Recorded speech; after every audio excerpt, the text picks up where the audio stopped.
गठिया एक ऐसी स्थिति है जो हमारे जोड़ों को प्रभावित करती है। इस बीमारी में आपको अक्सर सुबह के समय ज्यादा हड्डियों में दर्द, सूजन, इन्फ्लेमेशन जैसी शिकायत रहती है। अपनी कलाइयों को मोड़ने में, मूवमेंट करने में हमें बहुत ज्यादा तकलीफ होती है। हमारे हाथों पैरों की उंगलियों के जो जॉइंट्स होते हैं उनमें रेडनेस, स्वेलिंग सी दिखाई पड़ती है और बहुत ज्यादा दर्द भी होता है। गठिया एक आम समस्या है जो विशेष रूप से वृद्ध लोगों को ज्यादा प्रभावित करती है।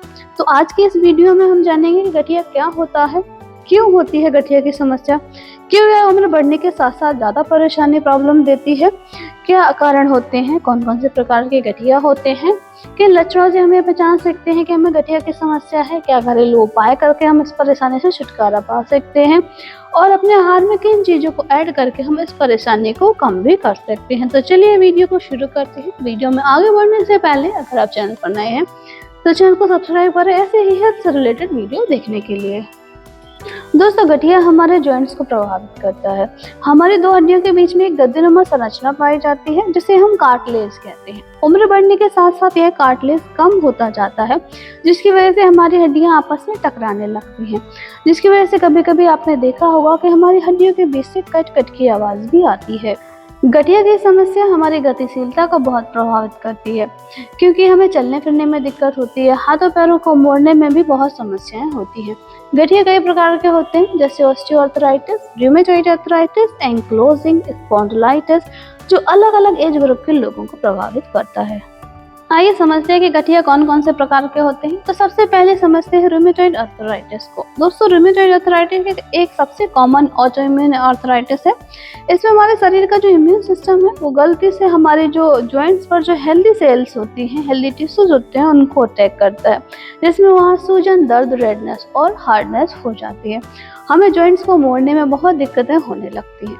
ऑस्टियोआर्थराइटिस में हमारे जॉइंट्स के बीच में जो कार्टिलेज होता है वो धीरे धीरे खत्म होने लगता है, जिससे हमारे दो हड्डियां आपस में रगड़ने लगती हैं, जिसकी वजह से हमें जोड़ों में दर्द, सूजन और कठोरता देखने को मिलती है। कार्टिलेज हमारे जोड़ों को सुरक्षित बनाने का काम करता है और जॉइंट्स के बीच में लुब्रिकेशन भी प्रोवाइड करता है, जिससे हड्डियां आपस में रगड़ती नहीं है। लेकिन उम्र बढ़ने के साथ साथ कार्टिलेज जो है वो कम होने लगता है और हड्डियां आपस में रगड़ने लगती हैं, जिससे हमें इस तरह की समस्याएं देखने को मिलती है। यह समस्या उम्र बढ़ने के साथ साथ ज्यादा देखने को मिलती है। यह एक ऐसी समस्या है जिसमें हमारे शरीर में यूरिक एसिड बढ़ जाता है और यह यूरिक एसिड जो है क्रिस्टल बनकर हमारे जॉइंट्स पर जाकर जमा हो जाता है, जिससे हमें जॉइंट्स में दर्द, सूजन और रेडनेस हो जाती है। एंक्लोजिंग स्पॉन्डिलाइटिस एक प्रकार का कमर का गठिया है जो आमतौर पर 15 से 45 उम्र के वर्ग को देखा गया है। यह बीमारी बच्चों में भी हो सकती है और 45 साल के बाद में भी होती है, लेकिन सबसे जो कॉमन जो एज ग्रुप होता है वो 15 से 45 साल का होता है। ये जो कमर का गठिया है वो महिलाओं की अपेक्षा पुरुषों में ज्यादा होता है। आइए समझते हैं कि किन कारणों से हमें गठिया की समस्या हो सकती है। तो गठिया बीमारी एक आनुवांशिक भी हो सकती है। आनुवांशिक का मतलब होता है ऐसे लक्षण, ऐसे परेशानियां जो हमारी पुरानी पीढ़ी से, जैसे कि हमें दादा दादी से या फिर हमारे माता पिता से हमें मिले हों। दूसरा कारण है हमारी इम्यूनिटी का वीक होना। हमारा इम्यून सिस्टम कुछ दिक्कतें क्रिएट करने लगता है, जैसे कि हमारे इम्यून सिस्टम का काम है हमारी बॉडी को प्रोटेक्ट करना किसी भी बैक्टीरिया से या फिर वायरस से। लेकिन कभी कभी ये क्या करता है कि ये पहचान नहीं पाता है और हमारे शरीर की जो भी हेल्दी सेल्स होती हैं उनको फॉरेन सब्सटेंस समझ के, बाहरी पार्टिकल समझ के उनको किल करना शुरू कर देता है। इसे हम ऑटोइम्यून डिसीज कहते हैं।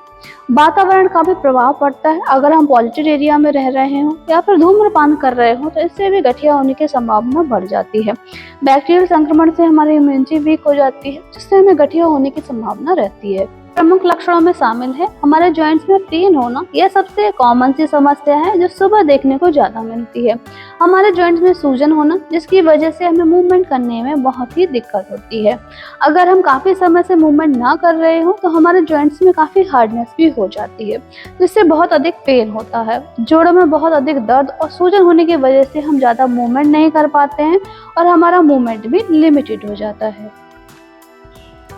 गठिया के लक्षणों को हम कुछ हद तक कंट्रोल कर सकते हैं, जैसे हम कुछ दर्द और सूजन को कम करने के लिए एलोपैथी का सहारा ले सकते हैं। अपने दिनचर्या में कुछ बदलाव करके, जैसे व्यायाम करके, ठंडे वातावरण से अपने जॉइंट्स को बचाकर, अपने वजन को कंट्रोल करके भी हम गठिया के लक्षणों को मैनेज कर सकते हैं। एरोमा थेरेपी और एक्यूपंक्चर का सहारा लेकर तो इस तरह से हम गठिया की समस्या को काफ़ी हद तक कंट्रोल कर सकते हैं और उससे उसके जो लक्षण हैं या फिर दर्द वगैरह है उससे छुटकारा पा सकते हैं। घरेलू उपचार के तौर पे हम गर्म पानी से सिकाई या फिर जो गर्मी देने वाले पैड्स आते हैं उनका इस्तेमाल कर सकते हैं, जिससे जॉइंट्स में दर्द और सूजन को कम किया जा सके। योग और व्यायाम करके जिससे हमारे जॉइंट्स में जो मूवमेंट है, गतिशीलता है, वो बनी रहे और दर्द में भी हमें आराम मिले। अपने भोजन में एंटी इन्फ्लामेटरी खाद्य पदार्थ जैसे कि जिंजर, अदरक और जो हमारी हल्दी है, विटामिन डी से भरपूर चीज़ें, इनको शामिल करके हम काफ़ी हद तक गठिया की जो समस्या है उसको कंट्रोल कर सकते हैं। गठिया की परेशानी के लिए आपको सप्लीमेंट भी ले सकते हैं, जैसे ग्लूकोसामिन एंड कॉन्ड्रोइटिन का सप्लीमेंट ले सकते हैं। ये आपके जो जॉइंट्स होते हैं वहाँ पे लुब्रिकेशन को बढ़ा देता है, जिससे आपको मूवमेंट करने में आसानी रहेगी। ओमेगा 3 फैटी एसिड दर्द और सूजन को कम करने में मदद कर सकते हैं। विटामिन D3 हमारी जो बोन हेल्थ है उसके लिए बहुत ज़रूरी होता है। इसे आप खाने के थ्रू या फिर इसके सप्लीमेंट भी आप ले सकते हैं। करक्यूमिन जरूर लेना चाहिए आपको, जो कि हल्दी के अंदर पाया जाता है।